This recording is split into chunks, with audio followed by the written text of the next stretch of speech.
कपी कुळी हनुमंत कपी कुळी हनुमंत शरीरावदला ऐसे कवळी ब्रह्मांड जो पूछे कवळी ब्रह्मांड जो पूछे कवळी ब्रह्मांड जो पूछे शरीर वज्राईसे कवळी ब्रह्मांड पूछे कवळी ब्रह्मांड तो पूछे कवळी ब्रह्मांड तो पूछे रामाच्या सेवका शरण आलो माने तुका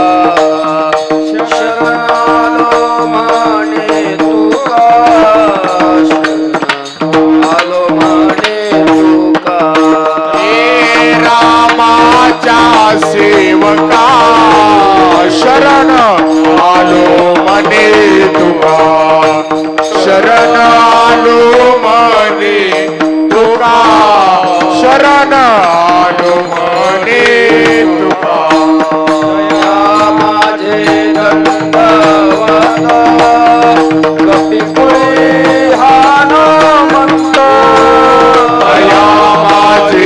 दंडवत कपी कुळी हनुमंत दया माझे दंडवत कपी कुळी हनुमंत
समर्थ सद्गुरु किसनगिरी बाबा सद्गुरु जो महाराज भला विठाला विठाला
काम बांधवडी काळ घातला तोडवी तया माझे दंडवत कपी कुळी हनुमंत शरीर वज्रायसे कवळी ब्रह्मांड जो पुच्छे तया माझे दंडवत कपी कुळी हनुमंत रामाच्या सेवका शरण आलो म्हणे तुका तया माझे दंडवत कपी कुळी हनुमंत पांडुरंगा करू प्रथम पांडुरंगा करू प्रथम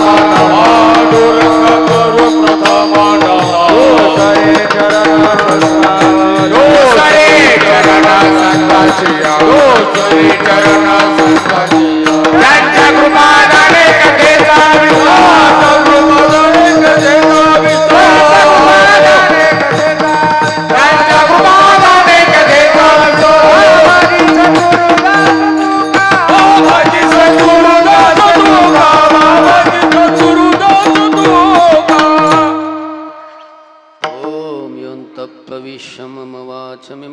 प्रसुप्तां सञ्जीवयत्यखिलशक्तिधरस्वधाम्ना अन्यांश्च हस्तचरणश्रवणत्वगादीन् प्राणान् नमो भगवते पुरुषाय तुभ्यं समचरणसरोजं सान्द्रनीलाम्बुदाभं जगन्निहितपाणिमण्डनं मण्डनानां तरुणतुलसीमाला कंधरं कञ्जनेत्रं सदयधवलहासं विठ्ठलं चिन्तयामि नमो ज्ञानेश्वरा निवृत्ति उदारा सोपानदेवा मुक्ताबाई नमो त्रिभुवनपावनी आद्यत्रयजननी देवाची मस्तक माझा पायावरी वार करी संताच्या या वार करी संताच्या वार करी संताच्या मस्तक माझा पायावरी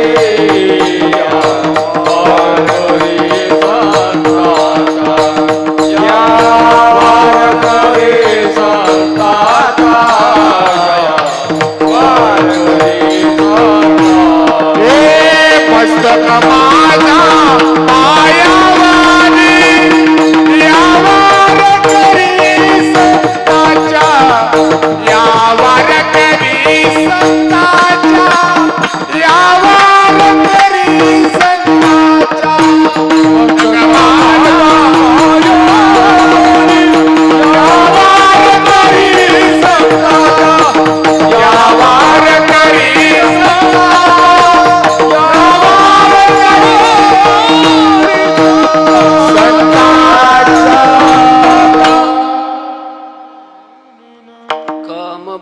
बांधवडी काम बांधवडी काळ घातला तो डरी तया माझे दंडवत कपी कुळी हनुमंत संत शिरोमणी वैराग्याचे महामेरू श्रीमंत श्री जगद्गुरु तुकोबाराय या अभंगातून हनुमंतरायाचं वर्णन करून हनुमंतरायांना नमस्कार करतात. विठ्ठल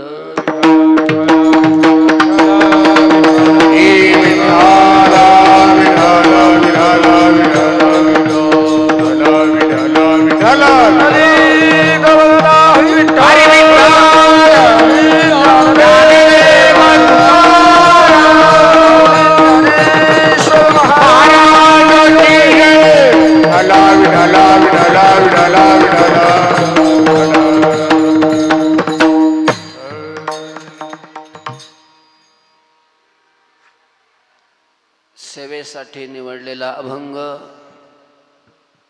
जगद्गुरु तुकोबारायांचा आहे आणि हनुमंतरायाचं वर्णन करणारा अभंग आहे. आज आपला हा 3 दिवसाचा जो उत्सव त्यातील हा आजचा प्रथम दिवस आहे. आपल्या मुकुंदवाडी अशा या सर्व भाविकांनी याच वर्षी हा उत्सव काय केलेला आहे, आरंभ केलेला आहे. महाराज आहेत, सगळे सर्वजण आहेत. थोडंसं निसर्गाची पण थोडीशी अवकृपा आहे. पहिल्या दिवसाचा हा असल्यामुळं आज हा देवाचं वर्णन करणारा अभंग निवडलेला आहे. याचे 2-3 कारण आहेत, सांगतो चल पुढं, स्पष्ट करतोच पुढं अभंगाचं चिंतन करत असताना. पहिला दिवस, पहिल्या दिवशी मंगलाचरण असावं असा आपला हिंदू धर्माचा वैदिक परंपरेला, वैदिक संस्कृतीला अनुसरणारा जो वर्ग आहे त्यांचा हा एक नियम आहे. काय की कुठलंही काम सुरू करायचं असेल, आरंभ करायचा असेल तर मंगलाचरण करून ते काम सुरू करावं. मंगलाचरण हे पहिल्या दिवशी केलं पाहिजे. सप्ताहात सुद्धा मंगलाचरण शब्दाचा अर्थ आहे, मंगलाचरण हा सामासिक शब्द आहे. त्याच्यामध्ये 2 शब्द आहेत, एक मंगल आणि दुसरं आचरण. आचरण या शब्दाचा अर्थ आहे क्रिया. माणूस जी क्रिया करतो त्या क्रियेलाच काय म्हणतो आपण, आचरण म्हणत असतो. अहो त्या माणसाचं आचरण आहे ना फार वाईट आहे, घाण आहे. त्याचं आचरण घाण आहे म्हणजे काय, तो वागतो वाईट.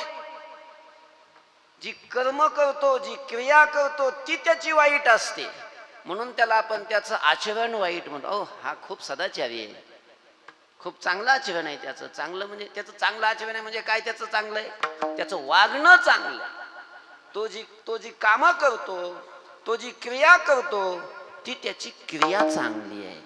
क्रिया मनुष्य जो करतो त्यालाच आचरण अशा प्रकारचं म्हणतात. आणि मंगलाचरण त्याला म्हणतात की जे आचरण केल्यानंतर मंगल स्वरूप असणारा परमात्मा देव त्याची प्राप्ती होते. अशा प्रकारचं जे आचरण त्याला म्हणतात मंगलाचरण. सकळ मंगळ निधी, सकळ मंगळ निधी,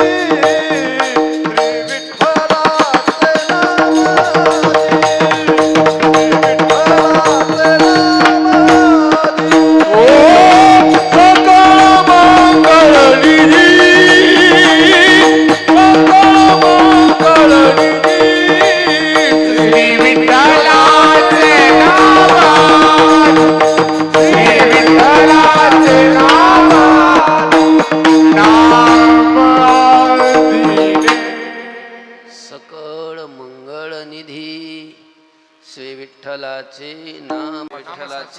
वाचे पतित पावन साचे श्री विठ्ठलाचे नाम वाचे. तर सकळ मंगळ निधी, सगळ्या मंगलामध्ये भगवंताचं नाम हे मंगलाचं निधी स्वरूप आहे. निधाने निधान म्हणून कुठलंही काम करत असताना आरंभी देवाचं नाम घ्यावं, आपण घेतो. म्हणून आपली कीर्तनाची सुरुवात सुद्धा कशी असते, डायरेक्ट अभंग नाही. आनंदे आवडे आदरे आले आरंभी आवडे आदरे आले हे आनंदे आवडे आदरे आले नाम. आरंभी आवडे आदरे आले ते सकळ जगी झाले पूर्ण काम. तेने सकळ सिद्धी जगी झाले पूर्ण काम. तेने सकळ सिद्धी जगी झाले पूर्ण काम. तेने सकळ सिद्धी जगी झाले पूर्ण काम. राम कृष्ण गोविंद गोपाळ आतुमाय माऊली राजमाळा. हे राम कृष्ण गोविंद गोपाळा. राम कृष्ण गोविंद गोपाळा. आरंभी आवडी आदरे आले नाम, तेने सकळ सिद्धी जगी झाली पूर्ण काम. तर आरंभाला मंगलाचरण असावं. कशासाठी मंगलाचरण केलं जातं, तर तेने सकळ सिद्धी जगी झाले पूर्ण काम. त्याला शास्त्रामध्ये थोडस वेद सांगतो, समाप्ती कामो मंगलम आचरे. आपण सुरू केलेलं काम, आपण सुरू केलेलं कार्य हे निर्विघ्नपणे शेवटापर्यंत जावं, समाप्तीपर्यंत जावं, पूर्णत्वाला जावं, याच्यासाठी वेदानेच मंगलाचरण करण्याची आज्ञा दिलेली आहे. मंगलाचरण करावं लागतं. त्या मंगलाचरणाचे काही प्रकार शास्त्रात सांगितलेले आहेत. वस्तू निर्देश रूप मंगलाचरण, आशीर्वाद रूप मंगलाचरण आणि नमस्कार रूप मंगलाचरण, असे मंगलाचरणाचे 3 प्रकार आहेत. वस्तू निर्देश रूप मंगलाचरण म्हणजे वस्तुनाम परमात्मा देव आणि त्या देवाच्या रूपाचं वर्णन करणं, त्याला म्हणतात वस्तू निर्देश रूप मंगलाचरण. आणि मग देवाची 2 रूप आहेत, एक सगुण आणि दुसरं निर्गुण. तुझ सगुण म्हणो की निर्गुण रे, सगुण निर्गुण एको गोविंद रे. सगुणही त्याचं रूप आहे आणि निर्गुणही त्याचं रूप आहे. कोणत्या तरी एका रूपाचं वर्णन केलं किंवा दोन्ही रूपाचं वर्णन केलं की वस्तू निर्देश रूप मंगलाचरण अशा प्रकारचं होतं.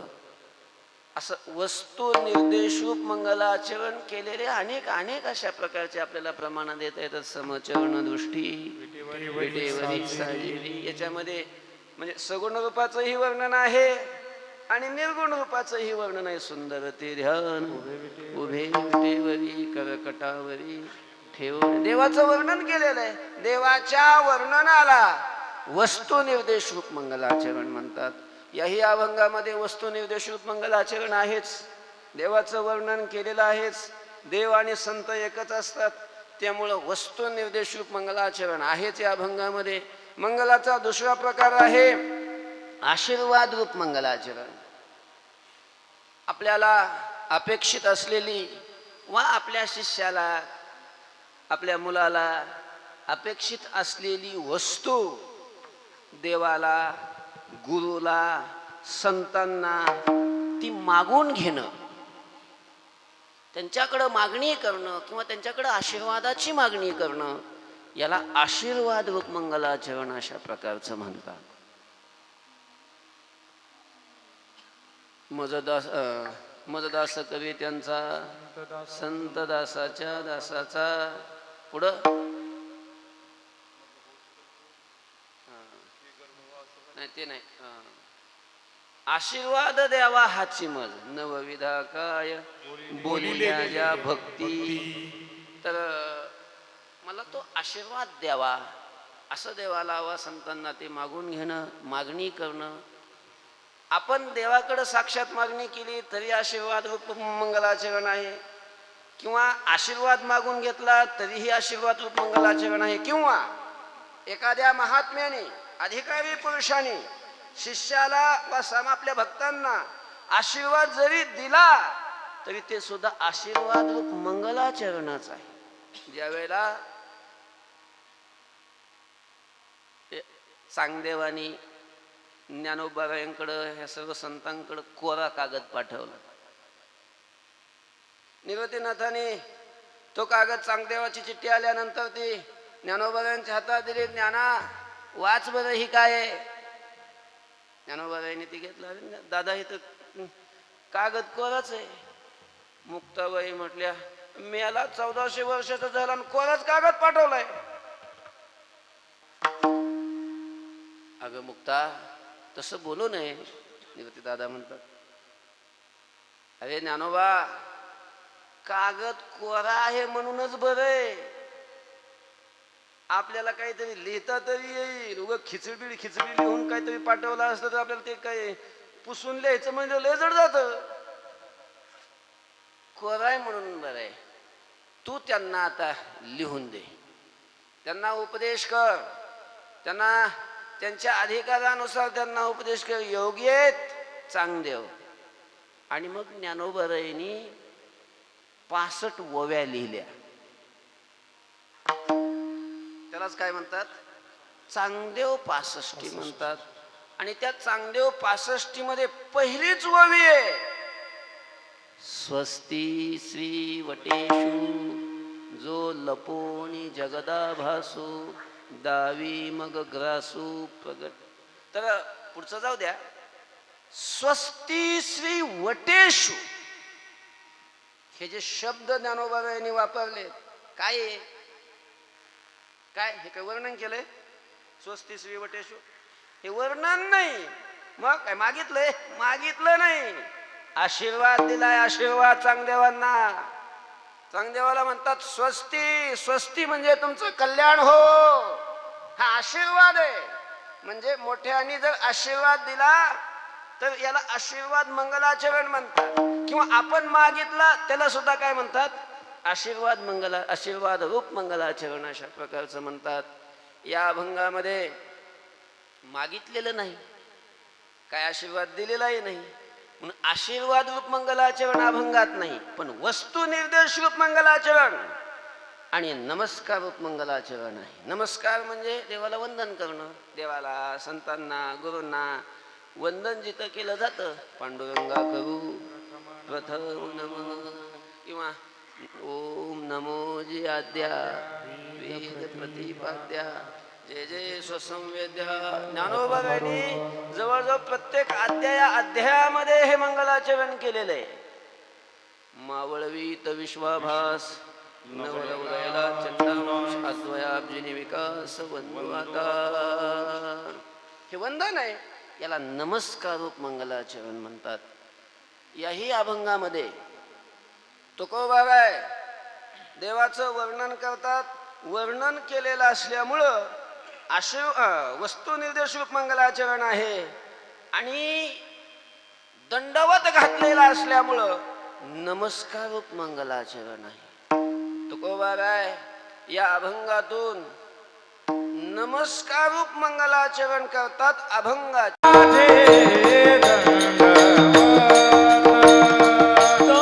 या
नमस्कार करत असताना म्हणतात की माझा त्यांना दंडवत आहे, दंडवत. म्हणजे नमस्कार आहे का दंडवत आहे? म्हणजे नमस्कार आणि दंडवत एकच, थोडा फरक आहे. काय फरक आहे? जिथं दंडवत असतो तिथं नमस्कार असतोच, पण जिथं नमस्कार असतो तिथं दंडवत असतो. दया माझा नमस्कार वारंवार निरंतर, वारंवार निरंतर, वारंवार निरंतर. नमस्कार वारंवार निरंतर, वारंवार निरंतर,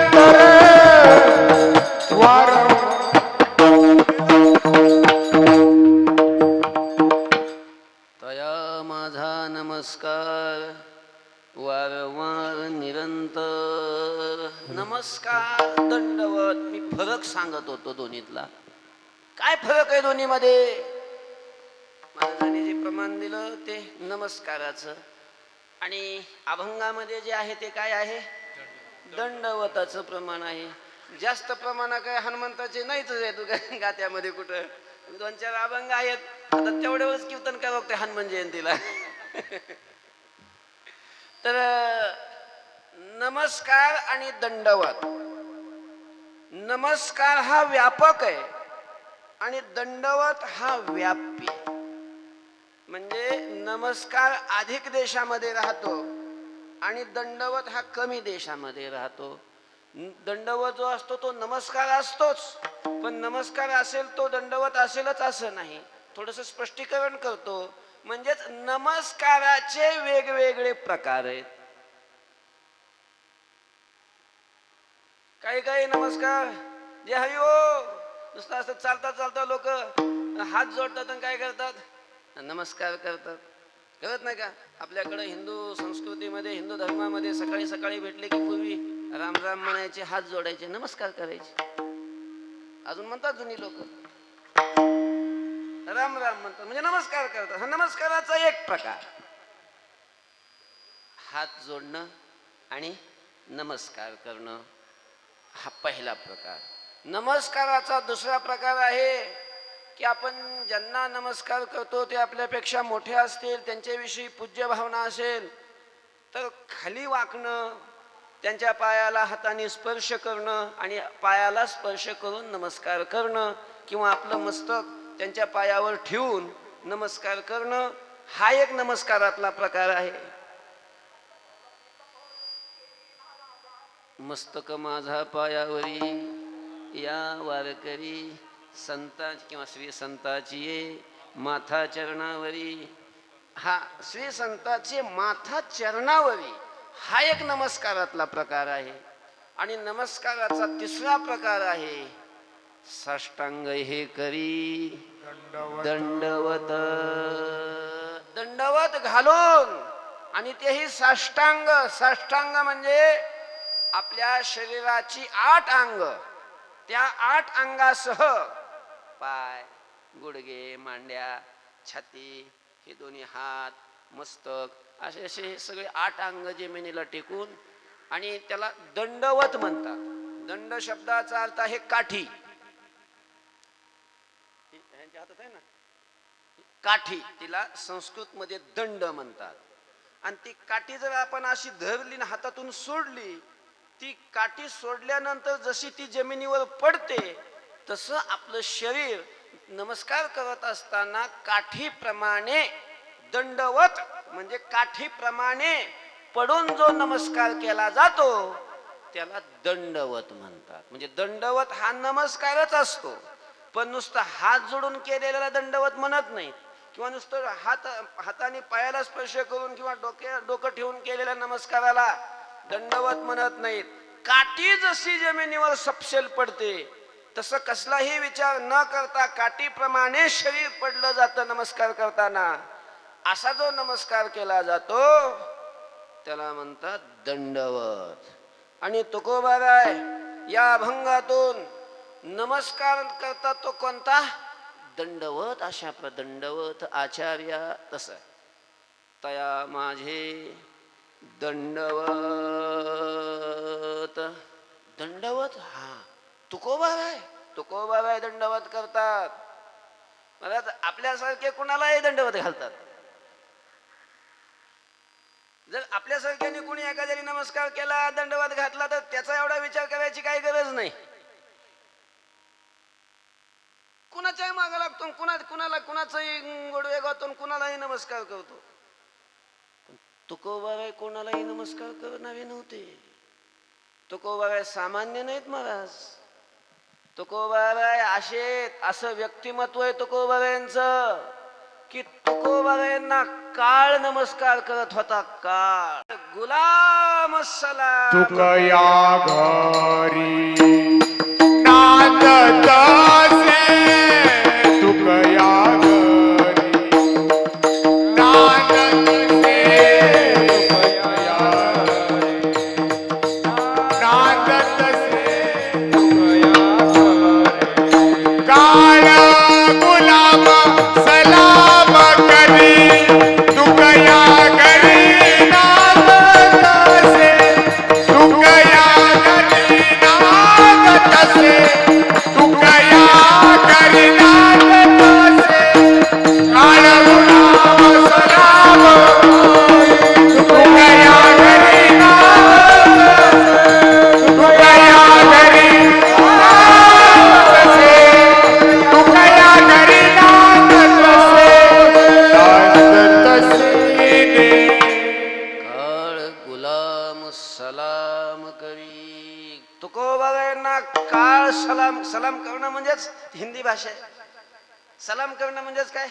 नमस्कार करणं. तुकोबारायांना काळ नमस्कार करत होता. काळ सामान्य थोडे होते तुकोबाराय.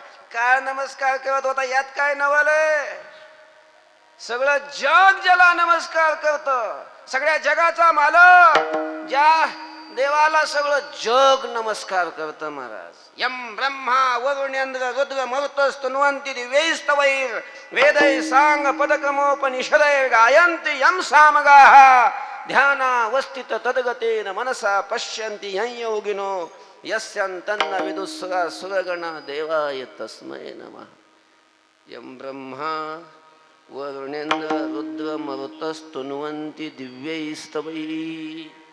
ब्रह्मदेव, वरुण, इंद्र आदी आदी हे सगळे देव ज्याचं स्तवन करतात, ज्याला नमस्कार करतात, मोठे मोठे ऋषी मुनी ज्याचं ध्यान करतात, इंद्र चंद्र महेंद्र यातेची पूजिती, श्रुती शास्त्र तेही यातेची स्तविती, महासिद्ध मुनी ध्यानी आराधिती, निळामणी तो हा जोडला सांगा देव. असा असणारा हा परमात्मा महाराज सगळे देव ज्याची पूजा करतात, असा अखिल कोट ब्रह्मांडाचा नायक जो संकल्पाने जग निर्माण करतो, असा परमात्मा तुकोबारायांना दंडवत घालायचा. घाली दंडवत पूजोनिया. सामान्य तुकोबाराय जया पूजिले आदरे पांडुरंगे, विमानस्थ केले प्रयाण प्रसंगे, तनु मानवी दिव्य रूपीच केली, न त्यागी तिये दिव्य लोकासी नेली. जया पूजिले आदरे. पांडुरंगाने ज्यांची पूजा करावी पांडुरंगाने, आणि तेही आदरानं करावी, दंडवत घालून देवा तुकोबारायांची पूजा करावी. काय अधिकार आहे तुकोबारायांचा? पांडुरंग ज्यांची पूजा करतो आणि ते तुकोबाराय या अभंगामध्ये म्हणतात की तया माझे दंडवत. पांडुरंग ज्यांना दंडवत घालतो, पांडुरंग ज्यांची पूजा करतो, ते तुकोबाराय या अभंगामध्ये म्हणतात की त्यांना माझा काय आहे? दंडवत आहे, माझा नमस्कार आहे. आता ज्यांना देव नमस्कार करतो, पूजा करतो, असे तुकाराम महाराज दंडवत घालायला लागले. ते कुणाला घालीत असतील? कोण आहेत ते? ज्या व्यक्तीला किंवा जे कुणाला तुकोबाराय दंडवत घालू लागलेले, तो आहे तरी नेमका कोण? त्याचं वर्णन तुकोबा करतात अभंगाच्या प्रथम चरणामध्ये.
काम बांधवडी काळ घातला तोडरी.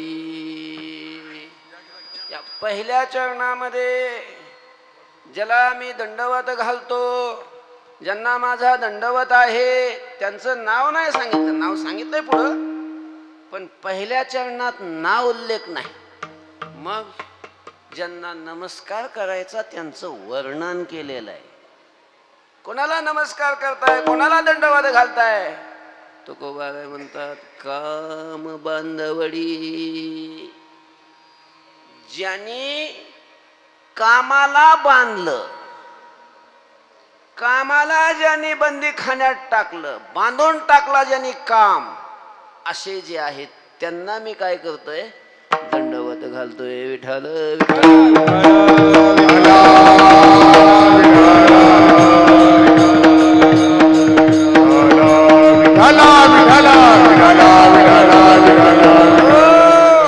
अर्थात ज्याने कामावर विजय मिळवला, काम ज्याने जिंकला, त्यांना माझा दंडवत आहे. आपण असं नेमकं कोण आहे ते? कोण रे? ते हनुमंतराय आहेत. कोण आहेत ते? हनुमंतराय आहेत. कारण हनुमंतरायांनी काम जिंक, परमार्थ करणाऱ्याने काम जिंकावाच लागतो.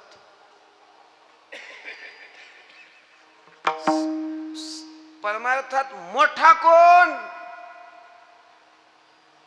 ज्याला खूप लोक मानतात तो नाही,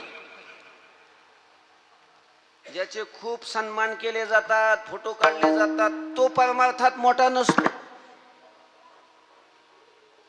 लय लोक मागा असले म्हणजे तो मोठा असतो असं नाही.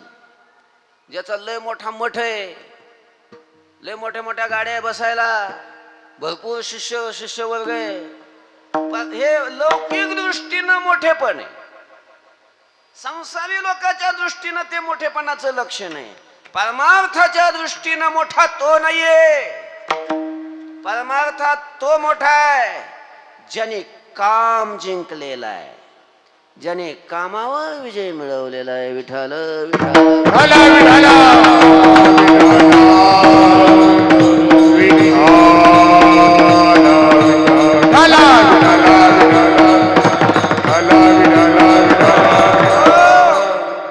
काय फरक आहे?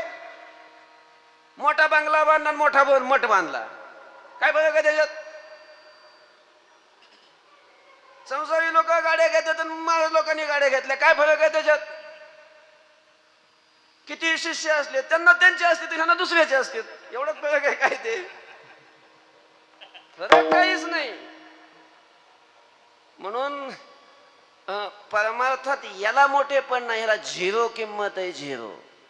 परमार्थामध्ये ज्याने विकार जिंकले, ज्याने इंद्रिय जिंकले, ज्याने इंद्रियावर विजय मिळवला, ज्याने विकारावर विजय मिळवला, तो मोठा असतो. आणि म्हणून तुकोबाराय असं म्हणत नाही की ज्याचा मोठा मठ आहे, की ज्याचे खूप शिष्य आहेत त्याला माझा दंडवत आहे, असं नाहीये. काम बांधवडी ज्याने काम बांधला, कामाला ज्याने बांधून टाकलं, ज्याने आपल्या कामाला अधीन केलं, अधीन. महाराज काम का बरं जिंकायचं, का बरं त्याला आपल्या अधीन करायचं? हा काम आपल्याला नरकात घेऊन जाणार आहे. हा कामच आपल्याला पाप करायला लावतो. अर्जुनाने प्रश्न केला होता गीतेमध्ये की देवा, पाप केल्यानंतर त्याचं फल दुःख भोगावं लागतंय, कारण पापाचं फल काय आहे? दुःख आहे, दुःख. आणि पुण्य केल्यानंतर त्या पुण्याचं फल काय असतं? सुख. हे लोकांना माहित आहे की पाप केल्यानंतर दुःख भोगावं लागतं आणि पुण्य केल्यानंतर त्याचं फल काय भोगावं लागतं? सुख भोगावं लागतं. मग हे माहित असताना सुद्धा लोक पाप का करतात? पापाचं फल जर दुःख आहे आणि दुःख सगळ्यांना नको वाटतंय, तरी सुद्धा लोक पाप का करतात? पुण्यस्य फलमिच्छन्ति पुण्यम नेच्छन्ति मानवा. पण पुण्य करायचं इच्छित नाही. पापस्य फलम नेच्छन्ति, पापाच्या फलाची इच्छा करत नाहीत, परंतु पापम कुर्वन्ति यत्नतः. पण पाप मात्र लोक प्रयत्नानं करतात. का पाप करतात? जर दुःख नको वाटतंय, पाप केल्यावर दुःख भोगावं लागणार हे माहिती आहे, तरी लोक पाप का करतात? त्याचं उत्तर भगवंतांनी सांगितलं. प्रश्न विचारला अजून, अथ केन प्रयुक्तोऽयं पापं चरति पुरुषः अनिच्छन्नपि वर्ष्णेय बलादेव नियोजितः. इच्छा नसताना सुद्धा मनुष्य पाप करण्यामध्ये का प्रवृत्त होतो? याला बळजबरीनं जबरदस्तीनं पाप करायला कोण लावतं? भगवंतांनी उत्तर दिलं, कामयेश क्रोधयेश रजोगुण समुद्भवः महाशनो महापाप्मा विद्येन मिहवैरिणं. कामयेश क्रोधयेश, हा काम आणि क्रोध हे मनुष्याला पाप करायला लावतात आणि अधोगतीला नेतात. हे अधोगतीला घेऊन जाणार आहेत. म्हणून भगवंतांनी सांगितलं, या तिघांचा त्याग करावा लागतो. त्याग त्रिविधम नरकसेदम द्वारम नाशनमात्मनः काम क्रोधस तथा लोभस तस्मादेतत्त्रयं त्यजेत. काम क्रोध लोभ हे नरकाचे दरवाजे आहेत, नरकाचे. हे नरकाला घेऊन जाणारे. म्हणून या कामावर विजय मिळवावा लागतो. आणि कामावर विजय मिळवणं महाराज एवढं सोपं नाही. कीर्तन करणं, कंबर बांधून बोलणं, काम कसा जिंकायचा ते सोपं आहे. काम जिंकणं सोपं आहे? अरे अरे अरे, सामान्य नाही हा काम. नाथ महाराजांनी या कामाचं वर्णन करत असताना त्याला यडक्याची उपमा दिली. यडक्याची.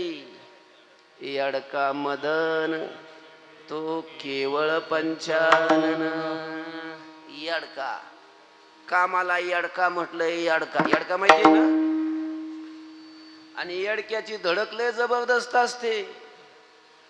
मग चांगल्या धडकीनं भितड पाडतो.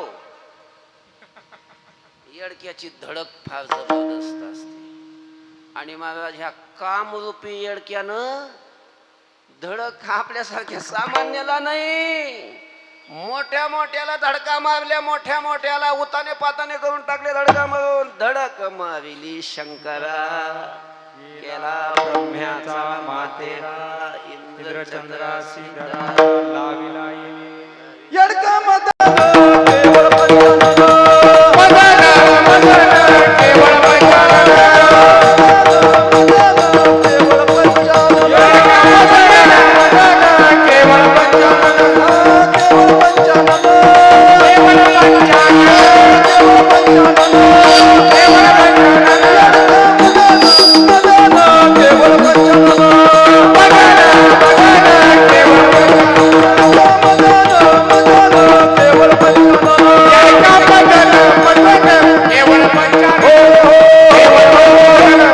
केवळ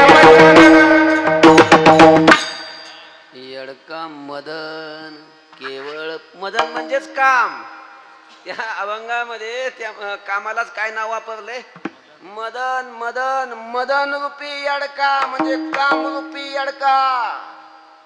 अरे त्यांनी धडका शंकराला धडक मारली महाराज. जगाचा मालक, जगाच्या प्रलयाचं खातं ज्यांच्याकडे, जगाच्या संहाराचं खातं ज्यांच्याकडे, अशा भगवान शंकराला ज्यांनी धडक मारली. आता विस्तार करत नाही, आपल्याला वेळ नाही. वेळ आता मला तिकडे पुढे जायचंय अजून. तर असंही अशी धडक मारली महाराज, ते शंकराला घायाळ करून सोडलं. आता जिथं कामाची धडक शंकराला उतानं पाडते, आपल्यासारख्याच कसंच व्हायचं. धडक मारिली शंकरा, केला ब्रह्म्याचा मातेरा. ब्रह्मदेवाला धडक मारली या कामानं. मला स्वतःची पोरगी तिच्याच मागा लागला ब्रह्मदेव. जो जग निर्माण करतो ब्रह्मदेव, तो ब्रह्मदेव सरस्वतीच्या सरस्वती म्हणजे मुलगीच ना देवाची, ब्रह्मदेवाची, तिच्याच माग लागला. असा हा काम आहे. फार भयंकर या कामाचं रूप. सामान्य समजू नका या कामाला. पण असा असलेला काम सुद्धा, या कामाने कोणाला सोडलं नाही, पण हनुमंतरायाने मात्र त्याला आकळलं. त्याला आकळून, त्याला आपल्या अधीन करून त्या कामाला बांधून टाकलं, बांधून. म्हणून तुकोबाराय म्हणतात, काम बांधवडी, काम ज्याने बांधला, अजून काळ घातला तोडरी. काळाला ज्याने, तोडर शब्दाचा अर्थ पायामध्ये एक अलंकार असतो बघा. ते पैलवान वगैरे असतात का नाही, पैलवानाचे जे शिक्षक असतात, वस्ताद म्हणतात त्यांना. काय वस्ताद? त्या वस्तादाच्या पायामध्ये असा चांदीचा काय असतो? तोडा. त्यालाच तोडर म्हणतात. तोडा. एक वस्ताद होता, बरेच त्याचे ते शिष्यमंडळ होतं. पैलवान त्याचे शिकवलेले त्यांनी. काहीतरी कार्यक्रम होता, घरी सगळ्यांना ते जेवायला बोलावलं. बसले सगळे जेवायला, आणि त्या वस्तादाची मंडळी वाढायला आली. ते आता पोरांना माहिती होतं की वस्तादाच्या पायात काय असतो? तोडा असतो, तोडा. पण ती वस्तादाची मंडळी ज्या वेळेला वाढायला आली, ते पोरांनी पाहिलं की अरे आपल्या वस्तादाच्या मंडळीच्या पायात, दोन्ही पायात तोडेत. वस्तादाच्या पायात एकच तोड आहे, तर मंडळीच्या दोन्ही पायात तोडेत. एक जण विनोदी स्वभावाचा होता, ते म्हणलं मग तसंच आहे ना. मग आपले सगळ्याचे कान, आपल्या सगळ्याचे कान कुणाच्या हातात आहेत?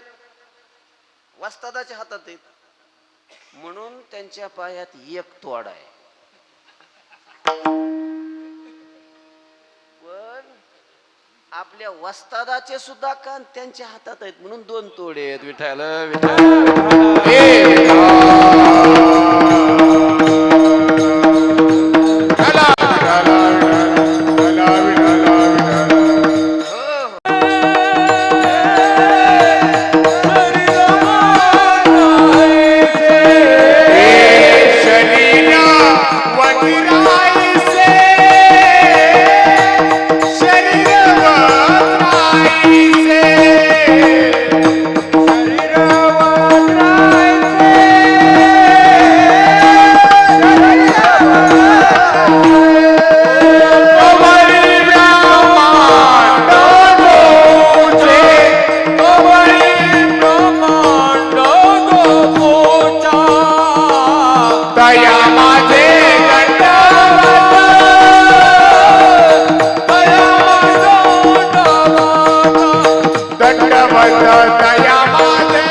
हनुमंतरायाचं वर्णन करत असताना तुकोबाराय म्हणतात हनुमंतरायाचं शरीर कसं आहे.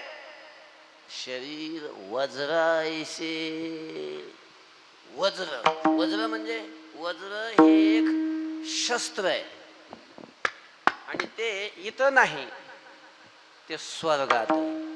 स्वर्गातला सगळ्या देवांचा राजा जो इंद्र, त्या इंद्राच्या हातात असतं आणि ते वज्र दधीची ऋषींच्या अस्थीपासून तयार केलेलं आहे. असं ते वज्र. वज्र हस्तो पुरंदरा हा वेद वर्णन करतो त्या इंद्राचं, की ज्याच्या हातामध्ये काय आहे, वज्र आहे. असा तो पुरंदर. पुरंदर म्हणजे इंद्र, इंद्राचं नाव आहे पुरंदर. तर असं ते वज्र, काय काय शक्ती आहे त्या वज्राची. ती वज्राची अशी शक्ती आहे, जर ते वज्र पर्वतावर मारलं, अख्ख्या पर्वताचं पीठ होतं, पीठ एवढं कठीण असणार ते वज्र. आणि तुकोबाराय म्हणतात की हनुमंतरायाचं शरीरच वज्रासारखं आहे. शरीर वज्रायसे. हनुमंतरायाच्या वेळेला लंकेत गेले का नाही, ते लंकेत प्रवेश करायचा, उडी मारून तर गेले पलीकडं. लंकेत प्रवेश करायचा, तर त्या लंकेमध्ये प्रवेश करत असताना जो मुख्य दरवाजा होता, तिथं ती एक सुरक्षा म्हणून लंकिनी नावाची राक्षसिनी होती. तिनं अडवलं रात्रीच्या वेळी अडवलं, रात्रीच्या वेळी. आणि हनुमंत एकदम असं बारीक डोळ्यात बसले तरी कुणाला दिसणार नाहीत, एवढं बारीक रूप, अनिमा सिद्धीचा उपयोग करून एवढं अतिशय बारीक रूप घेऊन चालले होते मध्ये, तरी तिनं पकडलं. काय सुरक्षा असेल. अतिरेकी येतात, बॉम्बस्फोट करतात, निघून जातात, तरी आले कोण कोण अतिरेकीने बॉम्बस्फोट केला, कळतही नाही कुठून आले, कसे आले, कसे गेले. ही आपली सुरक्षा. काय लंकेची सुरक्षा असेल. एवढं बारीक चिलटा एवढं रूप घेऊन जाताना सुद्धा त्या लंकेनीनं हनुमंतरायाला पकडले. ए चोरा, कुठं चाललास. हनुमंतरायांना वाटलं रात्रीची वेळ आहे, जास्त बोलत बसलो तर बाकीचे सगळे लोक जागे होतील, त्यापेक्षा हिलाच खपकून टाकू. लगेच हनुमंतरायाने असं थोडंसं मोठं रूप धारण, एक बुक्की मारली महाराज त्या लंकिनीच्या छताडावर. तिला रक्ताच्याच गुळण्या आल्या. तिनं हात सोडले, सांगितलं भाऊ जा. ओळखलं मी तू कोण आहेस, कारण तिनं ब्रह्मदेवाने वरदान दिलेलं होतं, ज्या दिवशी एक वानर येऊन तुझ्या छातीवर बुक्की मारेल आणि तुला रक्ताच्या गुळण्या येतील, समज की तिथून लंकेचा विनाश सुरू झालेला आहे. तिनं ओळखलं आणि नमस्कार केला आणि जाऊ दे, जा म्हणे भाऊ. सांगायचं का एक बुक राक्षसिनी होती महाराज आणि उगच नव्हतं तिला लंकेचं तिला हे ठेवलेलं सुरक्षा म्हणून, तशी ती होती तरी ती एका बुक्कीत रक्ताच्या गुण्यानं कसं शरीर वज्रायसे कवळी ब्रह्मांड जो पुच्छ म्हणजे शिपूट.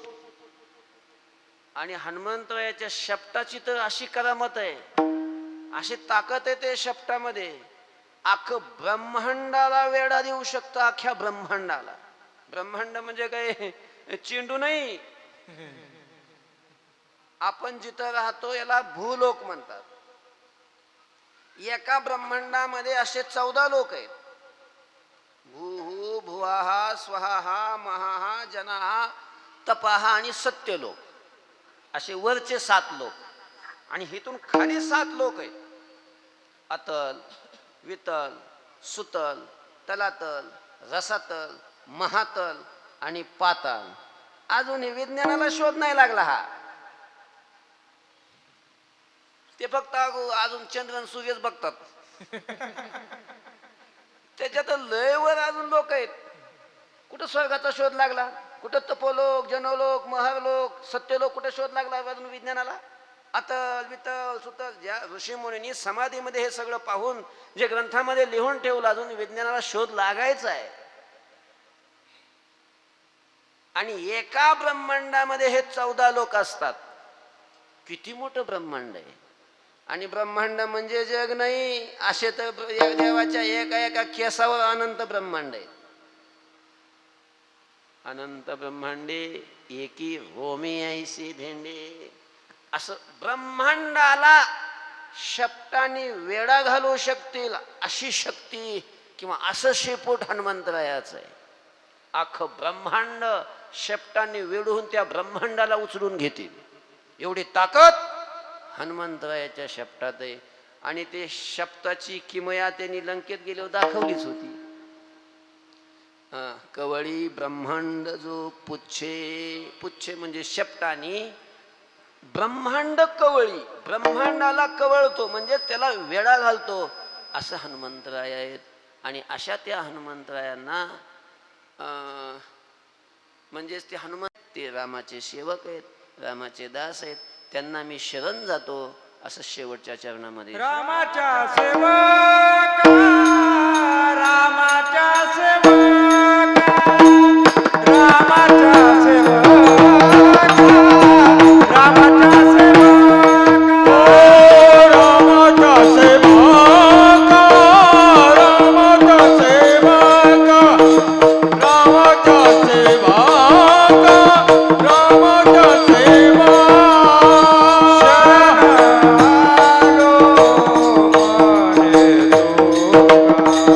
शरणारो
शरण आलो म्हणे तुका तुकोबारे म्हणतात, हे रामाच्या सेवका, हे हनुमंतराया, मी तुम्हाला शरण आलो आहे.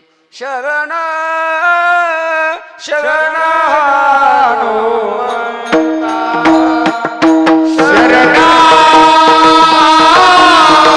शरण हनुमंता शरण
तुम्हा शरण आलो.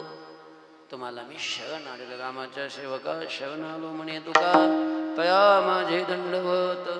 कपी कोळी हनुमंत झालेली सेवा हनुमंतरायाच्या चरणी समर्पित करून सेवेला पूर्ण विराम देऊया. तरी न्यूनते पुरते अधिकते सरते, करुणी घ्यावे तुमते विनावे तू आशे. ज्ञानेश्वर माऊली ज्ञानेश्वर माऊली, जय जय ज्ञानेश्वर माऊली.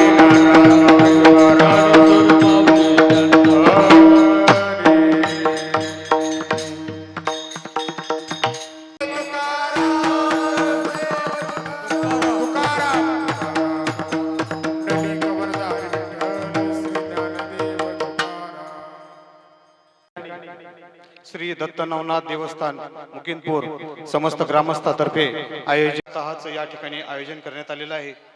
आजच्या या पहिल्या दिवसाची सेवा आपल्या सर्वांचं श्रद्धास्थान श्री विठ्ठल आश्रम गंगापूर या ठिकाणचे श्री रामेश्वर महाराज पाटोळे यांची या ठिकाणची पहिली दिवसाची सेवा या ठिकाणी झाली. त्याबद्दल मी समस्त ग्रामस्थातर्फे त्यांचे हार्दिक आभार व्यक्त करतो. आज या ठिकाणी संतपूजन श्री गिननदेव चव्हाण मामा यांना विनंती करतो की त्यांनी आपलं श्रीफळ घेऊन जावं. मी माऊली महाराज हजारे यांना विनंती करतो की त्यांना आपलं श्रीफळ द्यावे. तसेच आजचा जो सकाळचा नाश्ता होता चव्हाण बाबा यांना विनंती करतो की त्यांनी आपलं श्रीफळ घेऊन जावे.